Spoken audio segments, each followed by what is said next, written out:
So episode start ஆகுது ஒரு historic எக்ஸிக்யூஷனில், அதாவது ஒரு வரலாறு காணாத அரங்கேற்றத்தில். பப்ளிக் ஃபுல் க்ரௌடாக இருக்குது. எல்லாரும் பயத்தோடையும் க்யூரியாசிட்டியோடையும் நிற்கிறாங்க. Gold Roger, king of the pirates, அவர்கிட்ட ஃபேம் இருக்குது, வெல்த் இருக்குது, பவர் இருக்குது. ஆனால் அந்த ஃபைனல் மொமெண்ட்டில், அவரை எக்ஸிக்யூட் பண்ணுற அந்த ஃபைனல் மொமெண்ட்டில் அவர் சொன்ன ஒரு வார்த்தை தான் வேர்ல்டையே சேஞ்ச் பண்ணிடுச்சு. என்னோட ட்ரெஷர் வேணுமா, போய் தேடி கண்டுபிடிச்சிக்கோங்க, நான் எல்லாத்தையும் ஒரு பிளேஸில் வச்சுருக்கேன். அந்த சென்டென்ஸ் தான் என்டையர் வேர்ல்டையே கடலை கண்டுபிடிச்சு. அதுதான் அந்த great pirate era. I don't ever slow up, no I don't take shit. I got no love for the fakeness. If you wanna play tough and wanna hate this, I'll always show up and make a statement. I don't ever slow up, no I don't take shit. I got no love for the fakeness. If you wanna play tough and wanna hate this. லூஃபியும் கோபியும் அந்த இடத்துல இருந்து தப்பிச்சு இப்போ navy base ஐலாண்டுக்கு போயிட்டு இருக்காங்க. எதுக்காகனா pirate Hunter ஜோரோவை பார்க்க. Luffy ஜோரோவை பார்க்க போற சந்தோஷத்துல இருக்கான். அப்போ கோபி சொல்றான், இது ஒன்றும் சிரிக்கிறதுக்கான நேரம் இல்லை, நம்ம போற இடமும் பார்க்க போற ஆளும் சாதாரணமான விஷயம் இல்லை. அவன் பேரு pirate hunter Zoro, the famous ruthless killer. அவனோட பவுண்டிஸை ஒருத்தர் விடாம கொண்டிருக்கான். அவன் ஒரு ரத்த வெறி பிடிச்ச அரக்கன். மக்கள்ல சில பேர் அவனை கொடூர மிருகம்னு சொல்லுவாங்க. இதெல்லாம் இல்லாம அவனை அங்க கைது பண்ணி வச்சிருக்காங்க. எனக்கு அவனை பார்க்கறதுல விருப்பமே இல்லை. இப்படி இவங்க ரெண்டு பேரும் பேசிட்டு இருக்கிற நேரத்திலேயே அந்த ஐலாண்டையும் ரீச் பண்ணிடுறாங்க. ஐலாண்டுக்கு வந்ததுல லூஃபிக்கு பயங்கரமான எக்ஸைட்மெண்ட் அண்ட் கோபி எக்ஸைட்மெண்டோட பயத்தோடயும் இருக்கான். ஏன்னா அவங்க பார்க்க போற ஆளு ரோரோனோ ஜோரோ. ரெண்டு பேரும் பேசிட்டே போறாங்க. அப்ப கோபி, லூஃபி நீங்க நிஜமாவே இந்த ஜோரோவை உங்க குரூல சேர்த்துக்கணுமா, ஏன் ரிஸ்க் எடுக்கிறீங்க அப்படின்னு கேட்கறான். அதுக்கு லூஃபி, இல்ல இன்னும் கன்ஃபார்மா பண்ணல, பட் ஃபர்ஸ்ட் அவன் நல்லவனா அப்படின்னு பார்க்க போறேன் அப்படின்னு லூஃபி சொல்ல. அதுக்கு கோபி, அவன் நிச்சயமா நல்லவன் இல்ல, அவன் கெட்டவன், அதனாலதான் அவனை கைது பண்ணி வச்சிருக்காங்கன்னு கத்துறான். அப்போ லூஃபி அங்க இருக்கிற பழக்கடையில டக்குன்னு ஒரு பழத்தை வாங்குறான். வாங்கிட்டு அவங்க கிட்டே, உங்களுக்கு இங்க ஜோரோவை எங்க வச்சிருக்காங்கன்னு தெரியுமா அப்படின்னு கேட்கறான். அதுக்கு அந்த மக்கள் பயந்து ஒரு ஸ்டெப் பேக் அடிக்கிறாங்க. லூஃபியும் கோபியும், சரி இதெல்லாம் சகஜம்தான், ஏன்னா நம்ம கேட்டது ஒரு கிரிமினலை பத்தி தானே அப்படின்ட்டு கோபி, கேப்டன் மார்கன் இந்த நேவி பேஸ் ஐலாண்ட்ல தானே இருக்காரு அப்படின்னு சொல்றான். பட் அதுக்கும் மக்கள் பயப்படுறாங்க. கோபிக்கு நடக்கிறது சுத்தமா புரியல. பிகாஸ் ஒரு கிரிமினல் பேர் சொன்னா மக்கள் பயப்படுவாங்க, பட் எதுக்கு ஒரு நேவி கேப்டன் பேர் கேட்டு பயப்படுறாங்கன்னு கன்ஃபியூஸ் ஆகுறான்.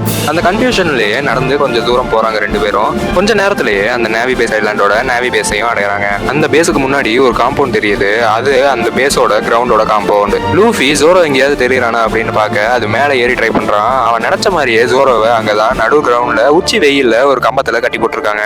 கோபி அதை பார்த்த உடனே ஷாக் ஆனதும் இல்லாம பயப்படவும் செய்யறான். அதே நேரத்துல அந்த இடத்துக்கு ஒரு சின்ன பொண்ணு வர்றா. கையில ஒரு குட்டி பொட்டணம் மாதிரி கொண்டு வரா. அந்த பொண்ணு இவங்க ரெண்டு பேரும் இருக்கிறத இக்னோர் பண்ணிட்டு அந்த காம்பவுண்ட் ஏறி குதிச்சு ஜோரோ பக்கத்துல போறா. அதுக்கு ஜோரோ என்ன அப்படின்னு கேட்கறான். அதுக்கு அந்த பொண்ணு, நீ பசியோட இருக்கிறன்னு எனக்கு தெரியும், அதான் ரைஸ் பால் செஞ்சு கொண்டு வந்தேன் அப்படின்னு சொல்ல. அதுக்கு ஜோரோ, உனக்கு என்ன சாகணும்னு ஆசையா அப்படின்னு கேட்க. அதுக்கு அந்த பொண்ணு, இது நானே கஷ்டப்பட்டு செஞ்சு கொண்டு வந்திருக்கேன் உனக்காக, ப்ளீஸ் இதை சாப்பிடுன்னு சொல்றா. அதுக்கு ஜோரோ, நான் ஒன்றும் பசியோட இல்லை, உன்னை பார்க்கவே எனக்கு பிடிக்கல, இங்க இருந்து ஒழுங்கா ஓடி போயிடு அப்படின்னு சொல்றான். இவங்க ரெண்டு பேரும் பேசிட்டு இருக்க அங்க இன்னொரு வாய்ஸ் கேட்குது. இந்த கேரக்டர் பேரு ஹெல்மெப்போ. ஹெல்மெப்போ ஓவரா பண்ணாதடா அப்படின்னு சொல்லி சிரிக்கிறான். சிரிச்சுட்டு, பரவாயில்லையே நீ இன்னும் சுயநனவோட தான் இருக்க, உனக்கு பேசக்கூட முடியுது அப்படின்னு சொல்ல. லூஃபிக்கும் கோபிக்கும் இங்க என்ன நடக்குதுன்னு தெரியல. இந்த புது கேரக்டர் தான் ஹெல்மெப்போ. இவன் இந்த நேவி பேஸ் கேப்டன் மார்கனோட பையன். இவன் அங்க கிரவுண்டுக்கு போய் அந்த பொண்ணு கையில இருந்த ரைஸ் பால்ஸை பிடுங்கி சாப்பிட ஆரம்பிக்கிறான். அந்த பொண்ணு, ரைஸ் பால்ஸ் உனக்கு இல்லடா அப்படின்னு கத்துறான். ஆனா அவன் அதை சாப்பிட்டு டக்குனு கீழே துப்பிடுறான். பிகாஸ் ரைஸ் பால்ஸ்ல சால்ட் தான் போட்டு குக் பண்ணுவாங்க. பட் அந்த பொண்ணு சுகர் ஆட் பண்ணி ஸ்வீட்டா கொண்டு வந்திருக்கா. அது ஹெல்மெப்போக்கு பிடிக்கல. உடனே அந்த பொண்ணு கையில இருந்த இன்னொரு ரைஸ் பாலையும் கீழே தட்டி விட்டு மண்ணில் போட்டு மிதிக்கிறான். அதுக்கு அந்த பொண்ணு அழ ஆரம்பிச்சிடுறான். அதை பார்த்து ஹெல்மெப்போ ஒரு பேப்பர் எடுத்து படிக்கிறான். அதுல என்ன எழுதிருக்குன்னா, கிரிமினல்ஸுக்கு யாரெல்லாம் ஹெல்ப் பண்றாங்களோ அவங்களும் என்கவுண்டர் பண்ண அனுமதி இருக்கு அப்படின்னு ஹெல்மெப்போ சொல்ல. அந்த பொண்ணு பயத்துல ஃப்ரீஸ் ஆயிடுறா. அந்த நேரத்துல ஹெல்மெப்போ அவன் கூட இருந்த சோல்ஜரை பார்த்து, இந்த பொண்ணை வெளியே தூக்கி வீசிடு அப்படின்னு சொல்றான். சோல்ஜரால அந்த ஆர்டரை மீற முடியல. பிகாஸ் அவன் கேப்டனோட பையன்.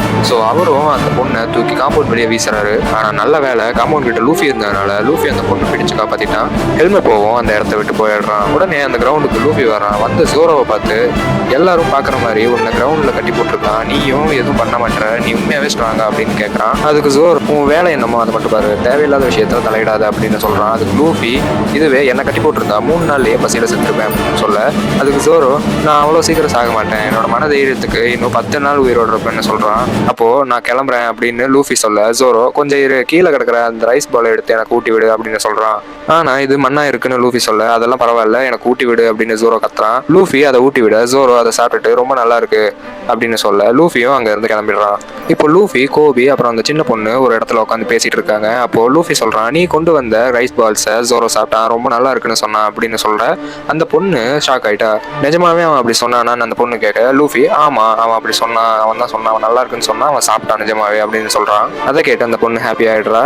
இப்போ கோபி கேட்கறான், ஜோரோ அப்போ கெட்டவன் இல்லையா? அதுக்கு அந்த பொண்ணு, இல்ல அவன் ஒன்றும் கெட்டவன் இல்லை, ஆக்சுவலி ஜோரோவால தான் நாங்க இன்னைக்கு உயிரோட இருக்கோம் அப்படின்னு சொல்றா. கோபி அதை கேட்டதும் ஷாக் ஆயிடுறான். என்ன சொல்ற, எனக்கு ஒன்றும் புரியல, என்னாச்சுன்னு தெளிவா சொல்லுன்னு லூஃபி லிசன் பண்றான். ஒரு நாள் ஹெல்மெப்போ இந்த தெருவில் அவனோட வேட்டை நாயோட கூட்டிட்டு வரான். ஹெல்மெப்போ, எல்லாரும் வழியை விடுங்கடா, என் டாக் வருது, உங்க கண்ணுக்கு தெரியலையா? யாராவது என் டாக் வழியில குறுக்க வந்தீங்கன்னா எல்லாரையும் போட்டு தள்ளிடுவேன் அப்படி அவன் சொல்லிட்டு இருக்க. அவன் நாய் ஒரு ஹோட்டலுக்குள்ள பூந்துருச்சு. அந்த ஹோட்டல் அந்த சின்ன பொண்ணோட அம்மாவோட ஹோட்டல். உள்ள பூந்த அந்த நாய் அங்க டேபிள்ல சாப்பிட்டு இருந்தவங்களோட சாப்பாட சாப்பிட ஆரம்பிச்சிருச்சு. அதை தள்ளி விட அந்த சின்ன பொண்ணு ட்ரை பண்ண போக அந்த நாய் அவளை கடிக்க வந்துச்சு. அப்படி வந்தப்பதான் ஜோரோ அந்த நாய் மேல சேரை தூக்கி வீசி அந்த பொண்ணை காப்பாத்துறான். ஹெல்மெப்போக்கு கோவம் வந்துருச்சு. ஜோரோவை ஷூட் பண்ண பார்த்தான். பட் டக்குன்னு ஜோரோ அவனை அடிச்சிட்டான். பயந்து போன ஹெல்மெப்போ ஜோரோ கிட்ட, எங்க அப்பாவை விட பெரிய ஆளு யாரும் இல்ல, நீ பண்ண காரியத்துக்கு அந்த பொண்ணையும் அவங்க அம்மாவையும் கொல்ல போறோம் அப்படின்னு ஹெல்மெப்போ சொன்னதும் ஜோரோவோட ஃபேஸ் ரியாக்ஷன் மாறும். அதை நோட்டீஸ் பண்ண ஹெல்மெப்போ ஜோரோவை பார்த்து, பட் நீ நினைச்சா அதை தடுக்கலாம் அப்படின்னு சொல்றான்.